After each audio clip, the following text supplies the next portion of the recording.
30 October বঙ্গ প্ল্যাটফর্মে শিমুল এবং লামিয়া অভিনীত 53 মিনিটে একটা নাটক শর্টকাটে মুক্তি পেয়েছে। এটার কাহিনী যদি বলতে হয় তাহলে শিমুল গ্রামের একজন গরিব ঘরের সন্তান।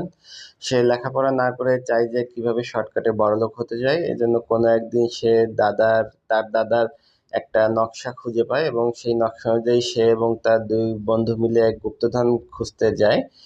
মানে শর্টকাটে বড়লোক হওয়ার জন্য। এটাই মূলত কাহিনী। আর কেমন লেগেছে যদি বলতে হয় তাহলে বেশ বেশ কিছু বিষয় আমার কাছে ভালোই লেগেছে, যেমন ক্যামেরা অ্যাঙ্গেল, ক্যামেরার কাজটা বেশ ভালো লেগেছে। আশেপাশের যে ব্যাকগ্রাউন্ডের দৃশ্য, গ্রামের দৃশ্য যেগুলো নেওয়া হয়েছে সেগুলো বেশ ভালো লেগেছে। অভিনয়ে যে খারাপ লেগেছে তেমন না, অভিনয় যথেষ্ট ভালো ছিল। কিন্তু মেইন যে বিষয় একটা সিনেমা বা নাটকের সেই কাহিনীটায় একদমই দম ছিল না, একদমই ভালো হয়নি কাহিনী। একদম মনে হচ্ছে একদম কাঁচা হাতের লেখা কাহিনী।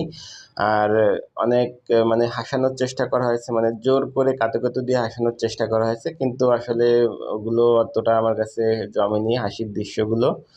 তো এই ছিল, মানে কাহিনী একদমই ভালো লাগেনি। এই ছিল আমার অভিজ্ঞতা। আর সবকিছু বিবেচনা করে আমি এই নাটককে 10-এর মধ্যে 5.5 দিব। আপনারা যদি কেউ দেখে থাকেন, আপনাদের কেমন লেগেছে সেটা অবশ্যই কমেন্টসে জানাতে ভুলবেন না। আর আমার ভিডিও ভালো লেগে থাকলে অবশ্যই সাবস্ক্রাইব করবেন। ভালো থাকবেন।